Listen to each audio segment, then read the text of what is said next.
En aquel tiempo dijo Jesús a sus discípulos: como sucedió en los días de Noé, así será también en los días del Hijo del Hombre.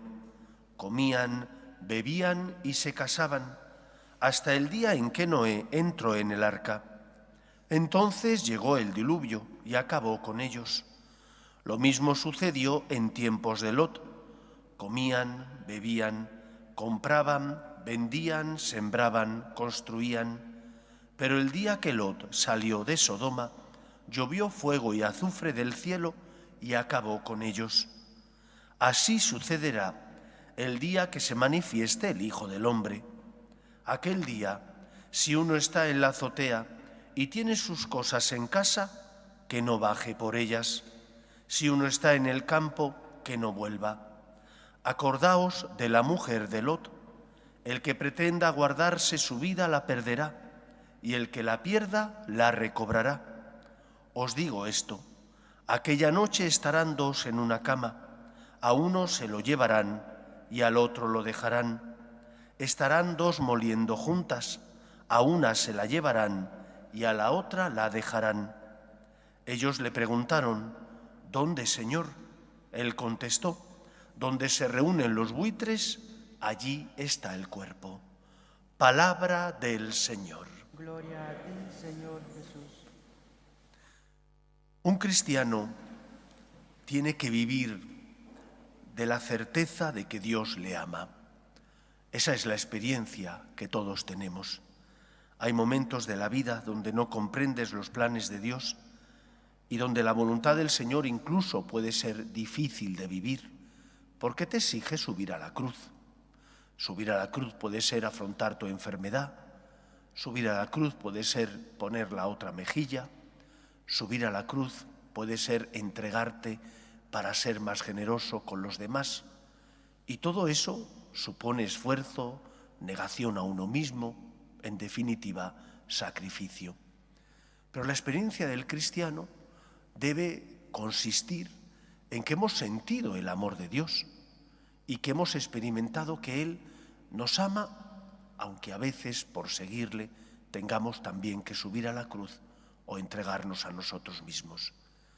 La experiencia que nosotros tenemos es la de que Dios envía a su Hijo al mundo, no para condenar al mundo, sino para que el mundo se salve por Él. Y por lo tanto sabemos no solo que Dios es un Dios bueno, sino que ese Dios actúa en la historia de los hombres porque no quiere la muerte de sus hijos, sino que tengamos vida eterna. Cristo es la respuesta. Nos hablaba el Evangelio de la segunda venida de Cristo, una venida triunfante donde todo será recapitulado en Él. Y pasarán el cielo y la tierra que conocemos y llegarán los cielos nuevos y la tierra nueva. ¿Cómo vivir esa situación? ¿Cómo debe afrontar un cristiano esa expectativa? No desde el miedo, sino desde la confianza y el amor a Dios. Desde la certeza de que Dios te quiere y te ama, y Cristo es la respuesta. La clave, por tanto, está, por una parte, en que vivamos nuestra fe de la mano de la esperanza que da el saber que Cristo no ha venido a condenar, sino a salvar al mundo. Que Cristo no ha venido a condenar al mundo, sino para que el mundo se salve por Él.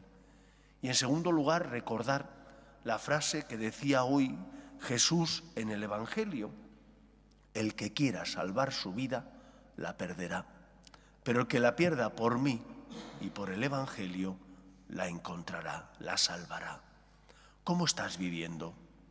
¿Estás viviendo tu vida de ahora con la esperanza en la vida eterna y por lo tanto viviendo los ideales y valores del cristiano, aquellos que Jesús nos enseñó? Amar al otro, buscar el bien del otro, ser generoso. ¿O por el contrario estás viviendo valores que no son cristianos, los valores de un pagano, buscar la felicidad para uno mismo, buscar a todo trance el progresar en la empresa aunque por ello tenga que pisar al otro, buscar mi beneficio egoístamente hablando sin ayudar al que pasa a mi lado? Si estás viviendo así, es lógico que sientas zozobra, miedo y temor ante la venida de Cristo. Pero el que está viviendo, siguiendo la palabra del Señor e imitando a Cristo, no tiene miedo a Dios. No vive con miedo y con temor el encuentro con Dios y el más allá, sino que al contrario lo vive con esperanza, sabiendo que Dios le ama y que cuando el Señor nos llame pasaremos a un juicio de misericordia donde el Señor nos examinará del amor. Y si estamos amando, ¿cómo vamos a tener miedo? Es como el alumno que todos los días va a clase, que lucha por repasar la lección cuando vuelve a casa, que se preocupa de hacer los problemas y los deberes que el profesor manda y que intenta comprender lo que se le transmite. No tiene miedo. Ante el examen podrá tener cosquilleo en el estómago porque tiene que rendir cuentas, pero se ha preparado bien todos los días. No lo ha dejado para el final. Y como no lo ha dejado para el final, porque todos los días ha repasado la lección y lo lleva al día, no tiene temor. Está tranquilo, porque sabe que ha asimilado lo que el profesor le ha transmitido. ¿Hemos asimilado nosotros lo que Cristo nos ha transmitido? ¿O por el contrario, decimos que sí, pero en el fondo ponemos una vela a Dios y otra al diablo, porque cuando salimos de la iglesia no se nota que somos cristianos, porque la moral que aquí predicamos después no la trasladamos a nuestro comportamiento con los demás, en mi trabajo, en mis relaciones familiares o en mis relaciones sociales. Si estamos unidos a Cristo, daremos fruto. Unos darán el 30, otros el 70 y otros el 100 por uno. Pero con la ayuda de la gracia de Dios, como estamos unidos a Él, daremos fruto. Pero si el sarmiento no está unido a la vid, dice Jesús, no sirve para nada, más que para cortarlo, que se seque y quemarlo. Que demos el fruto al que el Señor tiene derecho por amor, no por miedo, porque nos sentimos afortunados de habernos encontrado con Él. Que sea así en nuestra vida. Nos ponemos en pie.